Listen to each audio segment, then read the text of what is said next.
ಕೊನೆಯದಾಗಿ ಹಿಂದೂ ಧರ್ಮ ಅದು ಹೇಗೆ ಅಂತಂದ್ರೆ ನೋಡ್ರಿ, ಸಮುದ್ರ ನೀವು ನೋಡಿರಬಹುದು. ಸಮುದ್ರಕ್ಕೆ ಎಲ್ಲರೂ ಹೋಗಿದ್ದೀರಿ, ಸಮುದ್ರ ತೀರಕ್ಕೆ.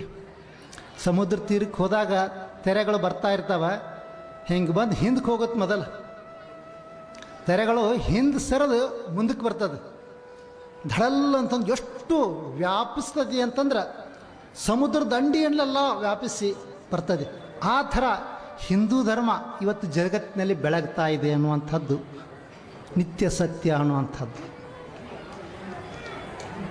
ಈ ದಿಶೆಯೊಳಗೆ ಹಿಂದೂ ಧರ್ಮ ಜಗತ್ತಿನಲ್ಲಿ ಲೈಟ್ ಹೌಸ್ ಇದ್ದಂಗೆ. ಹಿಂದೂ ಧರ್ಮ ಜಗತ್ತಿನೊಳಗೆ ಲೈಟ್ ಹೌಸ್ ಅಂದ್ರೆ ಹಡಗು ಬಂದರಿನೊಳಗೆ ನೀವೆಲ್ಲರೂ ನೋಡಿರ್ಬೋದು. ಬಂದರಿನಲ್ಲಿ ಒಂದು ಲೈಟ್ ಹಾಕಿರ್ತಾರೆ. ಒಂದು ಲೈಟ್ ಹಾಕಿರ್ತಾರೆ. ಅದನ್ನು ಎದಕ್ಕೆ ಹಾಕಿರ್ತಾರ ಅಂತಂದ್ರೆ ದೂರದಿಂದ ಎಲ್ಲೋ ಹಡಗುಗಳು ಬರ್ತಿರ್ತಾವ, ಅವ್ರಿಗೆ ಗುರುತಾಗಲಿ ಇಲ್ಲಿ ಭೂಮಿ ಇದೆ, ಇಲ್ಲಿ ಬಂದರಿದೆ ಅನ್ನುವಂಥದ್ದು ಆ ಸೂಚಕ, ಆ ಸೂಚನೆಯನ್ನು ಕೊಡ್ತಾವೆ. ಹಾಗೆ ನಮ್ಮ ಹಿಂದೂ ಧರ್ಮ ಜಗತ್ತಿನಲ್ಲಿ ಒಂದು ವಿಶೇಷ ಧರ್ಮ ಅನ್ನುವಂಥದ್ದನ್ನು ನೀವೆಲ್ಲ ಗಮನಿಸಿದ್ದೀರಿ ಅಂತನ್ನುವಂಥದ್ದು ನನ್ನ ನಂಬಿಕೆ ಅನ್ನುವಂಥ ಮಾತನ್ನು ಈ ಸಂದರ್ಭದಲ್ಲಿ ಹೇಳ್ತಾ, ಎರಡನೇದಾಗಿ ನನ್ನೊಂದು ವಿಚಾರ ಯಾವುದು ಅಂತಂದರೆ,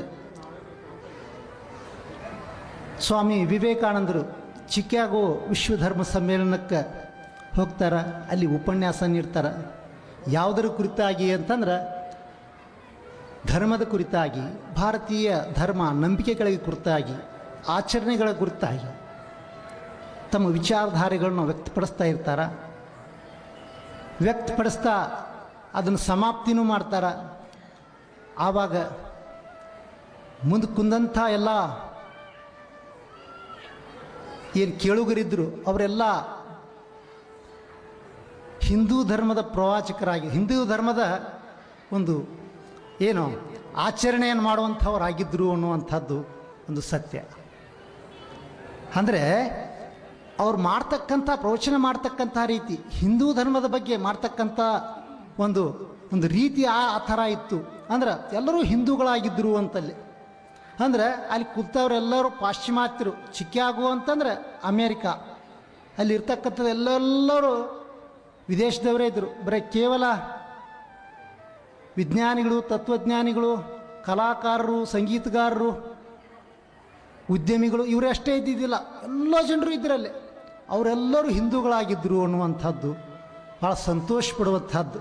ಅಂದರೆ ಸ್ವಾಮಿ ವಿವೇಕಾನಂದರು ಎಷ್ಟು ಸ್ವಚ್ಛವಾಗಿ ಸ್ಫುಟವಾಗಿ ಅವರು ತಮ್ಮ ಧರ್ಮದ ಬಗ್ಗೆ ಒಂದು ಪ್ರವಚನ ಕೊಡ್ತಿದ್ರು, ಉಪನ್ಯಾಸಗಳನ್ನು ಕೊಡ್ತಿದ್ರು, ಅಷ್ಟು ಇಫೆಕ್ಟಿವ್ಲಿ ಕೊಡ್ತಿದ್ರು ಅನ್ನುವಂಥದ್ದು ಭಾಳ ಮುಖ್ಯ. ಅದನ್ನು ನಾವು ಅರ್ಥಕೊಳ್ಬೇಕಾಗ್ಯದ. ಯಾಕಂದ್ರೆ ಈಗೆಲ್ಲ ಬರೆದಿಟ್ಟಿದ್ದಾಗಿಬಿಟ್ಟಿದೆ. ಎಲ್ಲ ಶರಣರು, ಮಹಾತ್ಮರು, ಸಂತರೆಲ್ಲ ಬರೆದಿಟ್ಟಿದ್ದಾರೆ. ಆಚರಣೆ ಒಂದೇ ಉಳಿದಿದೆ ಅಷ್ಟೇ. ಉಳಿದದ್ದಿನ ಬರೀದು ಬೇಕಾಗಿಲ್ಲ ಅಂತ ನನಗನ್ಸಾಕತ್ತೈತಿ. ಇದ್ದ ಗ್ರಂಥಗಳು ಧೂಳು ತಿನ್ನಾಕತ್ತಾವ, ಆದ್ರೆ ಅವನ ಆಚರಣೆಗಳು ಮಾತ್ರ ಬಹಳ ಮುಖ್ಯ. ಅದು ಕ್ರಿಯೆಗೆ ಇಳಿಬೇಕಾಗ್ಯದ. ಪೂಜ್ಯರು ಹಾಗೆಲ್ಲ ಮಾತಾಡ್ತಾ ಹೇಳಿದರು. ಈ ದಿಶೆ ಒಳಗೆ ನಮ್ಮ ಸ್ವಾಮಿ ವಿವೇಕಾನಂದರು ಅವರು ಗ್ರಹಣ ಶಕ್ತಿ ಯಾವ ಥರ ಇತ್ತು, ಗ್ರಾಸ್ಪಿಂಗ್ ಪವರ್ ಹ್ಯಾಂಗಿತ್ತು ಅನ್ನುವಂಥದ್ದನ್ನು ಒಂದು ಹೇಳಿ ನನ್ನ ಮಾತುಗಳನ್ನು ಮುಗಿಸಿಬಿಡ್ತೀನಿ. ಹೀಗೆ ವಿವೇಕಾನಂದರು ಚಿಕಾಗೋ ವಿಶ್ವಧರ್ಮ ಸಮ್ಮೇಳನಕ್ಕೆ ಹೋಗಿದ್ದರು. ಇನ್ನೂ ವಿಶ್ವಧರ್ಮ ಸಮ್ಮೇಳನ ನಮ್ಮ ಶಾಸ್ತ್ರಿಗಳು ಹೇಳಿದರು, ವಿಶ್ವಧರ್ಮ ಸಮ್ಮೇಳನ 2 ತಿಂಗಳು ಮುಂದಿದ್ದಾಗ ಆವಾಗ ಅವ್ರಿಗೆ ಕೆಲಸ ಇದ್ದಿದ್ದಿಲ್ಲ. ಒಂದು ಕಡೆ ಉಳ್ಕೊಂಡಿದ್ರು. ಲೈಬ್ರರಿಗೆ ಹೋದರು. ಒಂದು ಲೈಬ್ರರಿಗೆ ಹೋಗ್ತಾರೆ. ಅಲ್ಲೇ ಪುಸ್ತಕಗಳನ್ನ ತೆಗೆದು ನೋಡ್ತಾ ಪುಟಗಳನ್ನ ತಿರುವಿ ಹಾಕ್ತಾ ಅಲ್ಲಿ ಇಡೋದು, ಮತ್ತೊಂದು ಬುಕ್ ತೊಗೊಳ್ಳೋದು, ಮತ್ತೆ ನೋಡ್ತಾ ತಿರುವಿ ಹಾಕೋದು, ಇಡೋದು, ಮತ್ತೆ ಒಂದು ಬುಕ್ ತೊಗೊಳ್ಳೋದು, ನೋಡೋದು, ತಿರುವಿ ಹಾಕೋದು, ಇಡೋದು ಮಾಡ್ತಾ ಇರ್ತಾರೆ. ಸ್ವಾಮಿ ವಿವೇಕಾನಂದರು ಎಲ್ಲಿ ಹೋಗ್ತಾ ಇರ್ತಾರೆ, ಅವ್ರ ವಿರೋಧಿಗಳು ಅಲ್ಲಿ ಫಾಲೋವರ್ಸ್ ಇದ್ದೇ ಇದ್ದರು. ಅವ್ರನ್ನ ವಿರೋಧ ಮಾಡುವಂಥ ಫಾಲೋವರ್ಸ್ ಇದ್ದರು. ನಿಮಗೆ ಗೊತ್ತಿರಲಿ, ಅವ್ರನ್ನ ಫಾಲೋ ಮಾಡ್ತಾ ಬಂದು ಹಿಂದೆ ಕೂತಿರ್ತಾರೆ. ಅವ್ರು ಓದೋ ಮುಂದೆ ಇವರು ಬುಕ್ ತೆಗೆದು ನೋಡಿ ಅಲ್ಲಿ ಇಡೋದನ್ನು ನೋಡ್ತಿರ್ತಾರ. ಅವರು ಇಷ್ಟು ಕೆಟ್ಟ ಭಾಷೆಯೊಳಗೆ ನಿಂದಿಸ್ತಾರೆ ಅವ್ರನ್ನ. ಸ್ವಾಮಿ ವಿವೇಕಾನಂದರನ್ನ ಅತಿ ತುಚ್ಛ ಭಾಷೆಯೊಳಗೆ, ಈ ತುಚ್ಛ ಹಿಂದೂ ಈ ವಿವೇಕಾನಂದ ಇವನೇನು ಓದ್ತಾನೆ, ಏನು ಮಹಾಪಂಡಿತನ ಇವನು, ಪುಸ್ತಕಗಳನ್ನು ತೆಗಿತಾನ, ನೋಡ್ತಾನೆ, ಇಡ್ತಾನ, ಇವನಿಗೇನು ಜ್ಞಾನ ಇದೆ ಅಂಥೇಳಿ ಅವ್ರು ಪಂಡಿತರು ಅವಹೇಳನ ಮಾಡ್ತಾರೆ. ಹಾಗೆಲ್ಲಿ ಹೇಳಿದ್ರಲ್ಲ, ಅವಹೇಳನ ಮಾಡಿಸ್ಕೊಂಡಾರ ಸನ್ಮಾನ ಮಾಡಿಸ್ಕೊತಾರ ಅಂತಂದು ನಿಜ. ಹಾಗಾಗಿ ಅವ್ರಿಗೆ ತುಚ್ಛೀಕರಿಸಿ ಬೈತಾರ. ಆದರೂ ಸ್ವಾಮಿ ವಿವೇಕಾನಂದರು ಏನೂ ಮಾತಾಡೋದಿಲ್ಲ, ಮಾತನಾಡದೆ ತಮಗೆ ಅಧ್ಯಯನಶೀಲರಾಗಿದ್ದರು, ಓದ್ತಾ ಇದ್ದರು, ಕೇವಲ ಪುಸ್ತಕಗಳನ್ನ ನೋಡ್ತಾ ಇದ್ದರು, ಇಡ್ತಿದ್ರು. ಕೊನೆಗೆ ಅವರ ಬೈಗಳ ಜಾಸ್ತಿ ಆಯಿತು. ಆವಾಗ ಅವ್ರು ಹೇಳ್ತಾರ, ತಗೊಳ್ಳಿ, ನೀವು 3 ಜನ ಇದ್ದೀರಿ, 3 ಪುಸ್ತಕಗಳನ್ನ ತಗೊಳ್ರಿ ಅಂತ ಹೇಳಿದರು. ಆ ಬುಕ್ಗಳನ್ನು ತಗೊಂಡು ನೀವು 30 ನಿಮಿಷ ಅಲ್ಲ, 60 ನಿಮಿಷ ಅಲ್ಲ, 2 ತಾಸಲ್ಲ, 3 ತಾಸು ಓದಿ ಪ್ರಶ್ನೆಗಳನ್ನ ಕೇಳ್ರಿ, ನಾನು ಅದಕ್ಕೆ ಉತ್ತರಿಸ್ತೀನಿ ಅಂತ ಹೇಳ್ತಾರೆ. ಆ 3 ಆ ಪುಸ್ತಕವನ್ನು 3 ನಿಮಿಷ ಅಲ್ಲ, 30 ನಿಮಿಷ ಅಲ್ಲ, 1 ತಾಸಲ್ಲ, 2 ತಾಸಲ್ಲ, 6 ತಾಸು, 8 ತಾಸು, 10 ತಾಸು ಓದಿದ್ರು ಆ ಬುಕ್ಕ ಓದಿದ ಮುಗಿಲ್ಲ, ಓದೋದೇ ಆಗಲಿಲ್ಲ. ಅದಕ್ಕೆ ಅವ್ರಿಗೆ ಪ್ರಶ್ನೆ ಕೇಳುವಂಥದ್ದು ಎಲ್ಲೋ ಅಲ್ಲೋ ಇಲ್ಲೋ ಒಂದು ಕೇಳಿದರು ಪ್ರಶ್ನೆಗಳನ್ನು. ಅದಕ್ಕೆಲ್ಲ ಸಲೀಸಾಗಿ ಉತ್ತರ ಕೊಟ್ಟರು ಸ್ವಾಮಿ ವಿವೇಕಾನಂದರು. ಇದನ್ನು ಯಾಕೆ ಹೇಳ್ತೀನಿ ಅಂತಂದ್ರೆ, ಓದುವ ಪರಿ, ಒಬ್ಬ ಜ್ಞಾನಿಯ ಓದುವ ಪರಿ ಎಂಥದ್ದಿರ್ತದೆ ಅಂತಂದ್ರೆ, ಒಬ್ಬೊಬ್ಬರು ಅಕ್ಷರಗಳನ್ನು ಸೇರಿಸಿ ಓದುವಂಥವ್ರು ಇರ್ತಾರೆ, ಅದು ಒಂದು ವರ್ಗ. ಏನು, ಅಕ್ಷರಗಳನ್ನು ಸೇರಿಸಿ ಓದುವಂಥ ಒಂದು ವರ್ಗ. ಅಕ್ಷರ ಪದಗಳನ್ನು ಸೇರಿಸಿ ಓದುವಂಥವ್ರದ್ದು ಅದೊಂದು ವರ್ಗ. ಅಕ್ಷರ ಪದಗಳನ್ನು ಸೇರಿಸಿ ಓದುವಂಥದ್ದು ಒಂದು ವರ್ಗ. ಇನ್ನೊಂದು ವರ್ಗ ಅಂತಂದ್ರೆ ಪದಗಳನ್ನು ಸೇರಿಸಿ ಪದಪುಂಜಗಳನ್ನು ಓದುವಂಥ ಒಂದು ವರ್ಗ. ಇನ್ನೊಂದು ವರ್ಗ ಅಂತಂದ್ರೆ ಆ ಪದಪುಂಜಗಳನ್ನು ಸೇರಿಸಿ ವಾಕ್ಯಗಳನ್ನು ಓದುವವರು, ವಾಕ್ಯಗಳನ್ನು ಸೇರಿಸಿ ಪುಟಗಳನ್ನು ಓದುವಂಥದ್ದು. ನಂತರ ಪುಟಗಳನ್ನು ಸೇರಿಸಿ ಇಡೀ ಪುಸ್ತಕವನ್ನು ಓದುವಂಥ ಒಂದು ವರ್ಗ ಇತ್ತು. ಅದು ಯಾರು ಅಂತಂದ್ರೆ ಸ್ವಾಮಿ ವಿವೇಕಾನಂದರು. ಅಂದ್ರೆ ಪುಟಗಳನ್ನು ಸೇರಿಸಿ ಪುಸ್ತಕಗಳನ್ನು ಓದ್ತಿದ್ರು. ಅಂದ್ರೆ ಅವರು 1 ನಿಮಿಷದೊಳಗೆ ಅಥವಾ ಒಂದು 5 ನಿಮಿಷದೊಳಗೆ ಒಂದು ಬುಕ್ಕನ್ನು ಓದೋದನ್ನು ಮುಗಿಸ್ತಾ ಇದ್ದರು ಸ್ವಾಮಿ ವಿವೇಕಾನಂದ. ಅಂದ್ರೆ ಅಷ್ಟು ಅವ್ರದ್ದು ಗ್ರಾಸ್ಪಿಂಗ್ ಪವರ್ ಅಷ್ಟು ಶಾರ್ಪ್ ಆಗಿತ್ತು ಅನ್ನುವಂಥದ್ದು. ಅದಕ್ಕೆ ಸ್ವಾಮಿ ವಿವೇಕಾನಂದರು ನಿಜವಾಗಲೂ ನಮ್ಮ ಹಿಂದೂ ಧರ್ಮದ ಪ್ರತಿಪಾದಕರಲ್ಲಿ ಹೆಮ್ಮೆ, ನಮಗೊಂದು ಹೆಮ್ಮೆ ಅವರು. ಅಂಥ ಸ್ವಾಮಿ ವಿವೇಕಾನಂದರಿಗೆ ಅವರೆಲ್ಲ ಶರಣಾಗ್ತಾರೆ. ಅವರೇನಿದ್ರು ಇವ್ರ ಹಿಂದೆ ಬೈಯಾಕೇನು ಬಂದಿದ್ದರು, ಅವರೆಲ್ಲರೂ ಶರಣಾಗತರಾಗಿ ಅವ್ರು ಫಾಲೋವರ್ಸ್ ಆಗ್ತಾರ ಅನ್ನುವಂಥದ್ದು. ಅಂದ್ರೆ ಇಲ್ಲಿ ಯಾಕೆ ಇದನ್ನ ಈ ವಿಚಾರ ಹೇಳಿದ್ವಿ ಅಂತಂದ್ರೆ, ನಮ್ಮವರು ನಾವು ಹಂಗೆ ಆಗಬೇಕಾಗಿದೆ ಅನ್ನುವಂಥದ್ದು ಹೇಳಿದರು. ಮುತ್ತಿನಕಂತಿ ಮಠದ ಪೂಜ್ಯರು ಹೇಳಿದ್ರಲ್ಲ, ಅವರ ವಿಚಾರಧಾರೆಗಳನ್ನು ಅಳವಡಿಸ್ಕೊಳ್ಳುವಂಥದ್ದು ಉಳಿದಿದೆ, ಅವರ ವಿಚಾರಧಾರೆಗಳನ್ನು ಅಳವಡಿಸ್ಕೊಳ್ಳುವಂಥದ್ದು ಉಳಿದಿದೆ ಅನ್ನುವಂಥದ್ದು ಒಂದು ಏನು ಹೇಳಿದ್ರಲ್ಲ, ಅದು ಆಗಬೇಕಾಗಿದೆ ಇವತ್ತು. ಅದಕ್ಕೆ ಒಂದು ಮಾತನ್ನು ಹೇಳಿದರು ಅವರು, ಭಾಳ ಒಳ್ಳೆಯ ಮಾತು ಹೇಳಿದ್ದಾರೆ. ಅದು ಭಾಳ ಜನರಿಗೆ ನೆನಪಿನಲ್ಲಿ ಇರಬೇಕು. Strength is life, strength is life, weakness is death ಅನ್ನುವಂಥ ಒಂದು ಮಾತು ಹೇಳಿದರು. ನೋಡ್ರಿ, ನಮ್ಮ ಮುಂದೆ ಕುರುಡರು, ಕುಂಟರು, ಕಾಲಿಲ್ದಾರು, ದುರ್ಬಲರು ಬರ್ತಾರೆ. ಅವ್ರಿಗೆ ಏನು ಅನ್ನಿಸ್ತದೆ? ಅವ್ರಿಗೆ ಹೆಂಗೆ ಆಗ್ಬೋದು ಹೇಳ್ರಿ? ನನಗೂ ಹಿಂಗೆ ಕಾಲಿದ್ದಿದ್ರೆ, ನನಗೂ ಹಿಂಗೆ ಕೈ ಇದ್ದಿದ್ರೆ ನಾನು ಏನು ಬೇಕಾದ ಮಾಡ್ತಿದ್ದೆ ಅನ್ನುವಂಥದ್ದೊಂದು ಭಾವನೆ ಬರ್ತದೆ. ಆದರೆ ಹಂಗಂತಂದು ಅಂಥವರು ದುರ್ಬಲರು, ಶಕ್ತಿಹೀನರು ಅವರೇನು ಹಿಂದೆ ಉಳಿದಿಲ್ಲ ಅಂತೇನಿಲ್ಲ.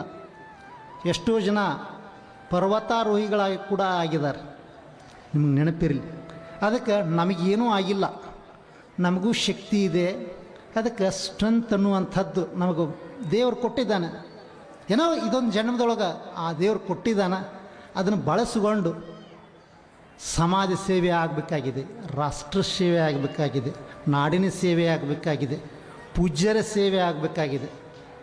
ಈ ದಿಶೆಯೊಳಗೆ ನೀವು ಮಾಡಿದ್ದಾದ್ರೆ ಅದು ಸಾರ್ಥಕತೆಯನ್ನು ಹೊಂದತಿ. ಅದು ವಿವೇಕಾನಂದರ ಒಂದು ಜಯಂತಿಯನ್ನು ಆಚರಣೆ ಮಾಡಿದಂಗೆ ಆಗ್ತತಿ ಅನ್ನುವಂಥ ಮಾತನ್ನು ಈ ಸಂದರ್ಭದಲ್ಲಿ ಹೇಳ್ತಾ, ಪೂಜ್ಯರಾದಂಥ ಶ್ರೀ ಗುರುಸಿದ್ದೇಶ್ವರ ಮಹಾಸ್ವಾಮಿಗಳು ಮೊದಲಿನಿಂದಲೂ ಆತ್ಮೀಯ ಪೂಜ್ಯರು, ಮೃದು ಸ್ವಭಾವದವರು, ವಾಗ್ಮಿಗಳು.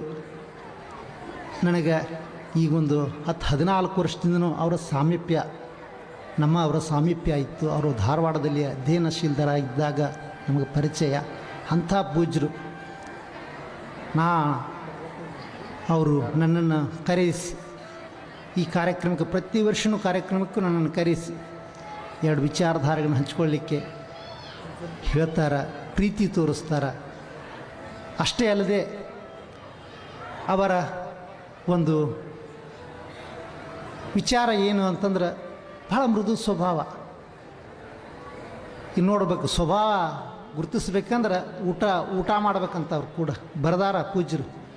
ಆಧುನಿಕ ವಚನಗಳು ಅಂತನ್ನುವಂಥ ಒಂದು ಶಿವನುಡಿ ಅನ್ನುವ ಹೆಸರಿನೊಳಗೆ ಆಧುನಿಕ ವಚನಗಳನ್ನು ಬರೆದಿದ್ದಾರೆ. ಏನು ಬಸವಣ್ಣವರೇನೋ ವಚನಗಳನ್ನೇನು ಬರೆದಿದ್ದಾರೆ, ಆ ಥರ ಆಧುನಿಕ ವಚನ ಭಾಳ ಚಲೋ ಬರೆದಿದ್ದಾರೆ. ಅದನ್ನು ಓದ್ಬೇಕು ನೀವು. ಆ ಪುಸ್ತಕಗಳನ್ನು ಕೊಂಡು ಓದ್ರಿ. ಅವರ ವಿಚಾರಧಾರೆಗಳು ಎಷ್ಟು ಸ್ಫುಟವಾಗಿವೆ, ಎಷ್ಟು ಸ್ವಚ್ಛ ಆಗಿವೆ ಅನ್ನುವಂಥದ್ದು ಅದನ್ನು ಕೊಂಡ್ಕೊಂಡು ಓದಿದ್ರಿ ಅಂತಂದ್ರೆ ಮನಸ್ಸು ಹಗರ ಆಗತ್ತೆ, ಸ್ವಚ್ಛ ಆಗತ್ತೆ.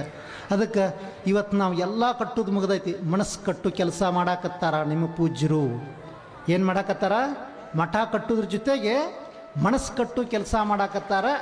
ಅದಕ್ಕೆ ಎಲ್ಲರ ಮನಸ್ಸುಗಳು ಗಟ್ಟಿ ಆಗಬೇಕಾಗ್ಯದ, ಗುರು ಸೇವೆಗೆ ನಿಲ್ಲಬೇಕಾಗ್ಯದ ಅನ್ನುವಂಥ ಮಾತನ್ನು ಈ ಸಂದರ್ಭದಲ್ಲಿ ಹೇಳ್ತಾ, ನೋಡ್ರಿ ಎಷ್ಟು ಜನ ಸಾಗರ, ಈ ಮಠದ ಜಾತ್ರೆಗೆ ಎಷ್ಟು ಜನ ಸಾಗರ ಸೇರಿದೆ ಅಂತಂದ್ರೆ, ಯಾಕಂದ್ರೆ ಮಠದ ಮೇಲಿನ ಗುರುಗಳ ಮೇಲಿನ ಭಕ್ತಿ. ಆ ಭಕ್ತಿ ಕಾರಣ ಬ್ರಹ್ಮಾನಂದ ಶಿವಯೋಗಿಗಳು, ಸಿದ್ದೇಶ್ವರ ಶಿವಯೋಗಿಗಳು, ನಂತರ ಈಗಿರ್ತಕ್ಕಂಥ ಗುರುಸಿದ್ದೇಶ್ವರರ ಮೇಲಿನ ಒಂದು ಪ್ರೀತಿ. ಭಕ್ತಿ ಅಂದ್ರೇನು? ಇನ್ನೊಂದು ಅರ್ಥದಲ್ಲಿ ಪ್ರೀತಿ. ಅವರ ವಿಚಾರಧಾರೆಗಳನ್ನ ನೀವು ಮೆಚ್ಚಿ ಇಷ್ಟೆಲ್ಲ ಸೇರಿದ್ದೀರ, ಭಾಳ ಸಂತೋಷ ಪಡುವಂಥದ್ದು. ನೋಡ್ರಿ, ಎಲ್ಲರೂ ಇಲ್ಲಿ ಕೆಳಗೆ ಕುಂತವ್ರಮ್ಮವ್ರು ನೋಡ್ರಿ, ಇಲ್ಲೆಲ್ಲ ಭಾಳ ಆರೋಗ್ಯವಂತರು.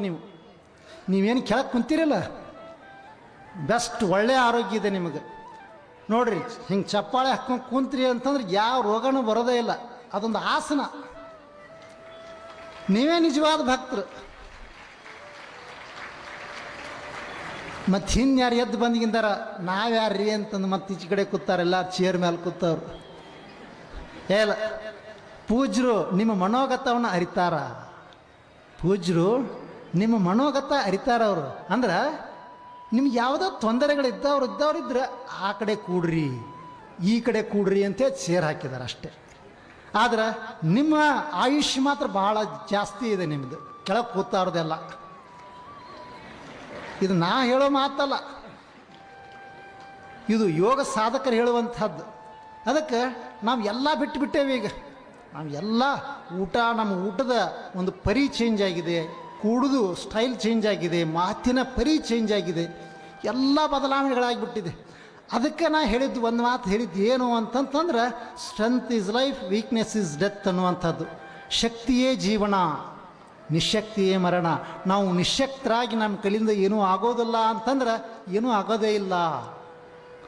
ಅದಕ್ಕಾಗಿ ವಿವೇಕಾನಂದ ಒಂದು ಜಯಂತಿ ಮಹೋತ್ಸವವನ್ನು ಪೂಜ್ಯರು ಆಯೋಜನೆ ಮಾಡಿದ್ದಾರೆ. ಹಿಂದೊಮ್ಮೆ ಮಾಡಿದ್ರು ಆ ಕಾರ್ಯಕ್ರಮಕ್ಕೆ ನಾನು ಬಂದಿದ್ದಿಲ್ಲ. ಅದನ್ನು ಈ ವರ್ಷ ಪುನಃ ನೆನಪು ಮಾಡಿ ಇಟ್ಟಿದ್ದಾರೆ.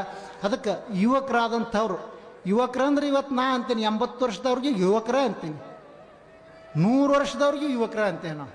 ಯಾಕೆಂದ್ರೆ ನಮ್ಮ ಮನಸ್ಸಿಗೇನು ವಯಸ್ಸಿಲ್ಲ, ಮನಸ್ಸಿಗೆ ವಯಸ್ಸಿಲ್ಲ, ಆದರೆ ದೇಹಕ್ಕೆ ವಯಸ್ಸಿದೆ. ಆ ದಿಶೆ ಒಳಗೆ ಸಂತೋಷದಿಂದ ಬದುಕಿದ್ರಿ ಅಂತಂದ್ರೆ ಅದೇ ಜೀವನ, ಅದೇ ಸ್ಟ್ರೆಂತ್ ಈಸ್ ಲೈಫ್ ಅಂತನ್ನುವಂಥದ್ದು. ಅದಕ್ಕೆ ನೀವು ನಿರ್ವೀರ್ಯರಾಗಬೇಡ್ರಿ, ಸದಾ ಹಸನ್ಮುಖಿಗಳಾಗಿರ್ರಿ, ಕಾಯಕ ಮಾಡಿರಿ ಅನ್ನುವಂಥದ್ದು ಅದೇ ಮುಖ್ಯ ಅನ್ನುವಂಥದ್ದನ್ನು ಸ್ವಾಮಿ ವಿವೇಕಾನಂದರು ಪ್ರತಿಪಾದನೆ ಮಾಡಿದ್ದಾರೆ. ಅಂಥ ಸ್ವಾಮಿ ವಿವೇಕಾನಂದರ ಒಂದು ಜಯಂತಿ ಮಹೋತ್ಸವವನ್ನು ಪರಮ ಪೂಜ್ಯರು ಆಯೋಜಿಸಿದ್ದಕ್ಕೆ ಅವರಿಗೆ ಅಭಿನಂದನೆಗಳನ್ನು ಈ ಸಂದರ್ಭದಲ್ಲಿ